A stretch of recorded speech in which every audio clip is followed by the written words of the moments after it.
Ya, oke ya, untuk materi yang ketiga ya, pertemuan minggu kedua itu mengenai obat hipnotik sedatif ya, mengenai obat hipnotik sedatif. Jadi obat hipnotik sedatif itu adalah obat penekan saraf ya, penekan susunan saraf ya, itu namanya obat golongan hipnotik sedatif. Ya. Penekan susunan saraf pusat atau SSP atau obat hipnotik sedatif. Kemudian sedatif itu apa sih definisi dari sedatif? Ya. Sedatif itu proses kerja dari obat ya, di mana obat itu menghambat kerja susunan saraf pusat ya, tapi sifatnya itu ringan. Itu namanya sedasi, sedatif atau sedasi. Ya. Efek sedasi ini adalah efek penekan saraf yang tidak menyebabkan orangnya itu tidur. Jadi kalau ada orang minum obat sedasi, ya yang berefek sedasi, maka orangnya itu tidak sampai posisinya itu dia tertidur. Walaupun sarafnya udah ditekan ya, oleh obat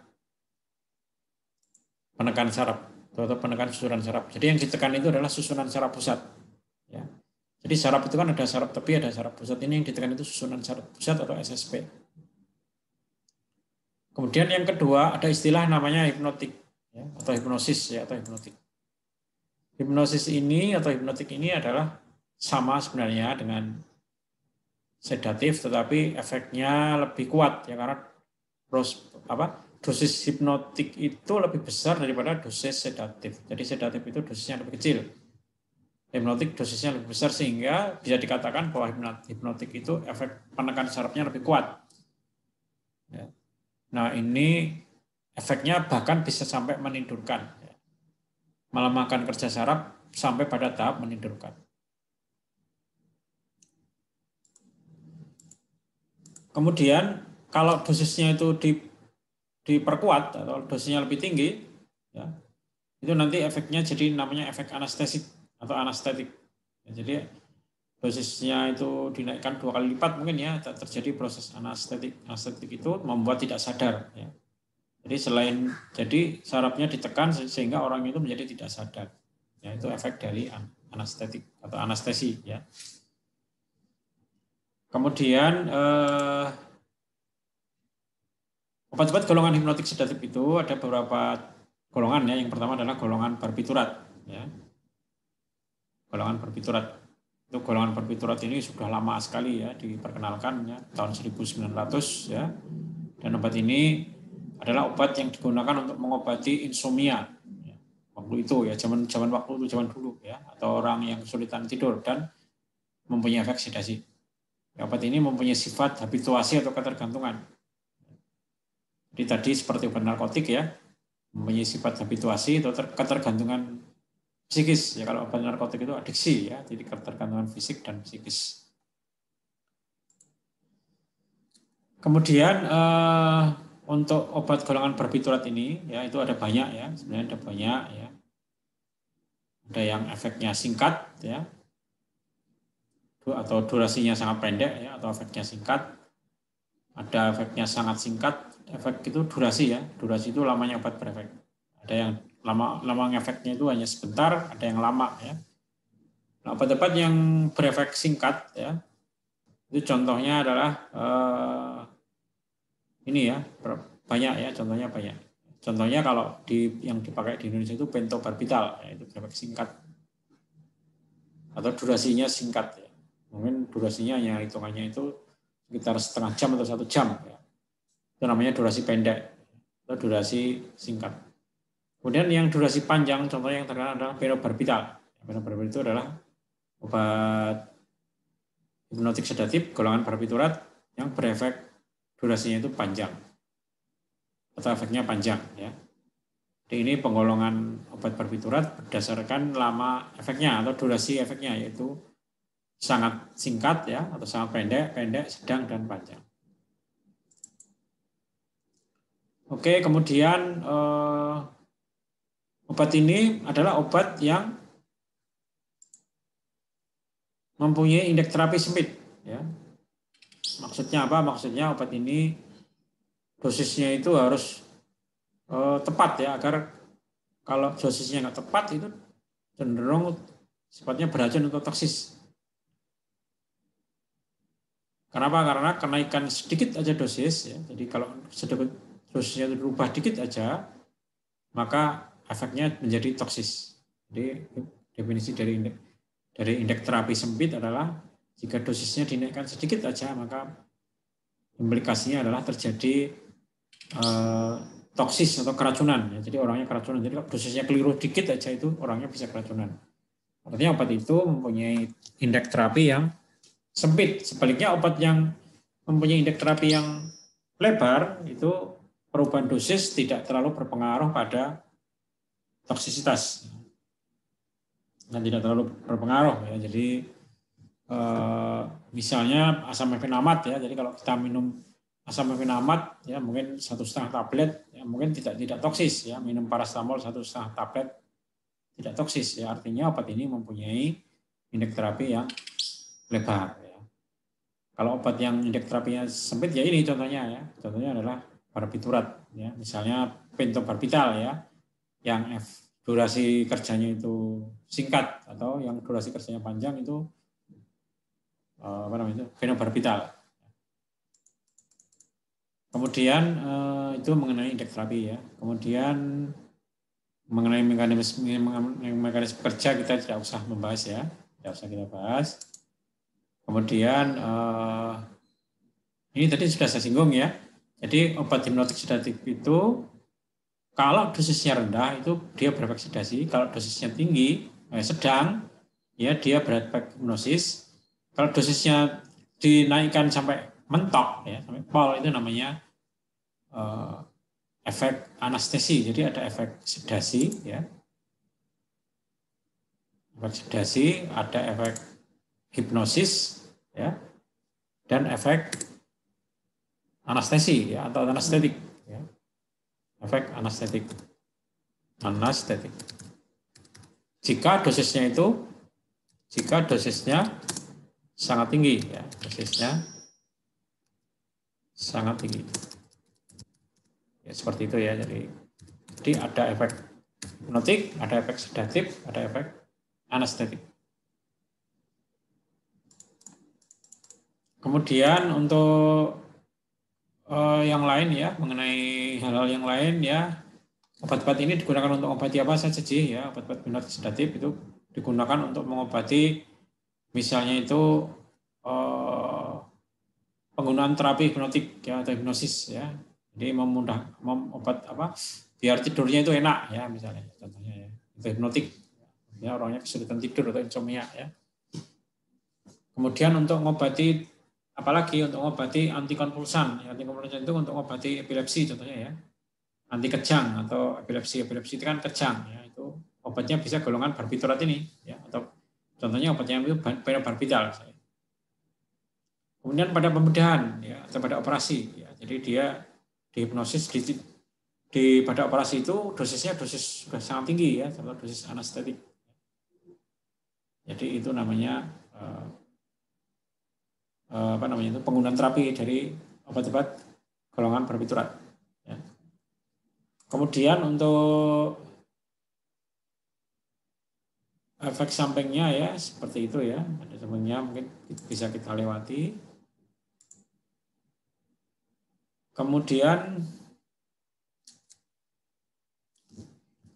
pada kasus-kasus tertentu obatnya itu menyebabkan overdosis ya, misalnya pada orang-orang yang sudah terbiasa minum ya, dia minumnya itu maunya yang banyak ya, itu bisa menyebabkan overdosis ya, atau dosisnya kegedean.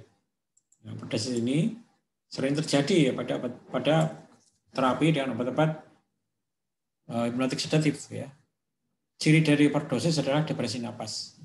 Kalau napasnya itu jadi pelan ya, kegagalan nafas ya, bisa jadi gagal nafas ya. Jadi awalnya itu depresi napas ya, napasnya jadi pelan, kemudian berlanjut pada gagal nafas atau kegagalan nafas. Nah, overdosis pada orang yang minum barbiturat ya, misalnya orang yang minum fenobarbital ya, dia dia menderita depresi nafas, maka obatnya adalah diberikan anestesi, ya, induksi dengan anestesi.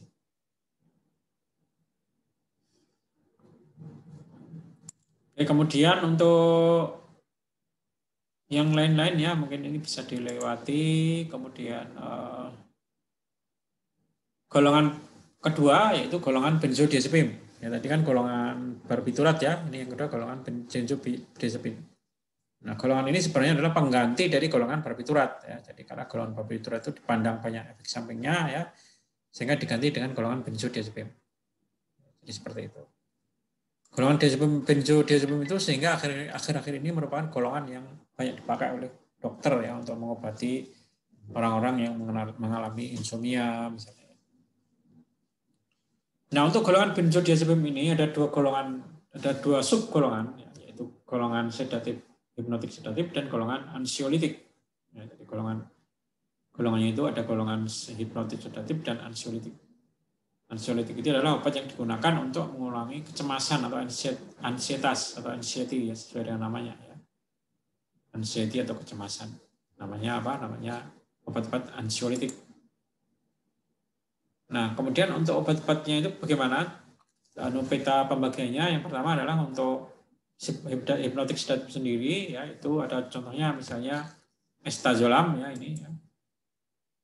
Triazolam ini adalah hipnotik sedatif kerja singkat, ya. Dan kalau hipnotik sedatif kerja panjang ya, atau durasi lama itu contohnya adalah flurazepam.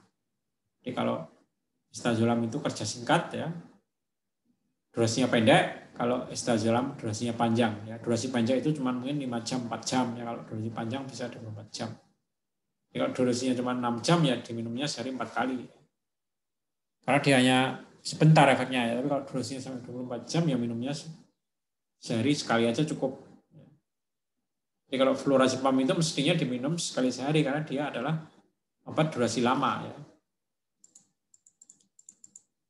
Oke, kemudian golongan ansiolitik itu banyak contohnya ya. Jadi tadi golongan hipnotik, golongan sedatif ya tadi sudah diberikan contoh. Golongan hipnotik sedatif itu ada durasi pendek dan durasi lama ya. Nah ini kalau golongan ansiolitik ya, golongan ansiolitik ini contohnya ada cukup banyak ya. Yang banyak digunakan di Indonesia adalah alprazolam ya, kemudian lorazepam, diazepam, dan midazolam. Golongan ansiolitik ya, atau obat-obat yang mengurangi cemas ya, menghilangkan cemas. Jadi bukan obat tidur. Kalau obat tidur yang tadi itu misalnya flurazepam ya, atau estazolam yaitu obat tidur. Ya, jadi nggak bisa ngobati cemas ya, nggak bisa ngobati anxiety atau cemas, tapi obat tidur. Di obat anti cemas itu contohnya diazepam yang terkenal ya. Nah, cara kerjanya sama dengan golongan fenobarbital, yaitu menekan susunan saraf pusat ya, memblok atau menekan susunan saraf pusat. Jadi sekali lagi ya, untuk obat-obat hipnotik sedatif itu ya ada golongan fenobarbital dan ada golongan benzodiazepin. Ya. Di mana golongan fenobarbital itu sebenarnya digantikan oleh golongan benzodiazepin. Nah, kemudian gunanya untuk apa sih obat ini? Terus gunanya banyak sekali ya. Jadi gunanya itu sangat banyak ya, menjadi sedasi, ya, kesulitan tidur, relaksan atau polos ya. Misalnya ada orang terkilir ya, misalnya mau tidur itu lehernya itu sakit ya kalau untuk menengok. Itu namanya, itu bisa diobati dengan obat-obat golongan benzodiazepin ya, diobati dengan diazepam. Cemas ya, cemas itu anxiety ya. Anxiety itu bisa diobati dengan lorazepam ya, diazepam ya, seperti itu. Jadi ini kalau anxiety itu beda, kecemasan beda dengan insomnia ya. Kemudian untuk obat epilepsi juga bisa ya. Obat epilepsi itu bisa menggunakan obat-obat golongan benzodiazepin. Jadi kalau ada pasien epilepsi, jadi obatnya itu diazepam ya.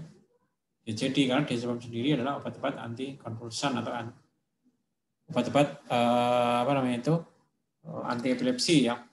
Tapi ini bisa mengobati epilepsi. Kemudian untuk diazepam itu efek sampingnya ringan ya. Ya, kemudian untuk implikasi ke perawat ya. Jadi saya selalu menerangkan perawat harus tahu ya. Ini ada sudah ya panduannya ya. Obat-obat susunan saraf pusat itu sebaiknya diberikan 15 menit atau 30 menit sebelum tidur. Ya, jadi kalau kita mau minum diazepam, kalau tidurnya jam 10 ya minumnya setengah 10 ya. Malam kalau tidurnya jam 11 ya minumnya jam setengah 11 ya. Jadi berikan 10 sampai 30 menit sebelum tidur. Jadi itu untuk memperkuat efeknya ya. Ya, jadi nanti minumnya sore-sore ya malah ngantuk terus ya. Jadi makanya lebih baik diminum sebelum tidur.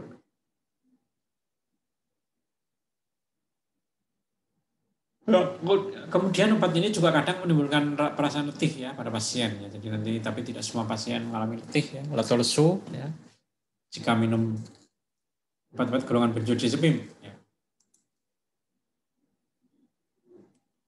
Kemudian jika benzodiazepin itu, ya, jika barbiturat itu mau digunakan jangka lama, itu prosesnya sampai 3 minggu. Ya. Kenapa begitu? Karena memerlukan menormalkan pola tidur, bisa memakai waktu cukup lama. Ya. Nah, jika ada orang yang menghentikan obat tiba-tiba, ya jadi misalnya dia minum diazepam, ya udah 2 minggu minum, ditinggal tiba-tiba, maka terjadi proses rebound. Ya. Muncul rebound itu muncul lagi ya efek sampingnya yaitu efek sampingnya itu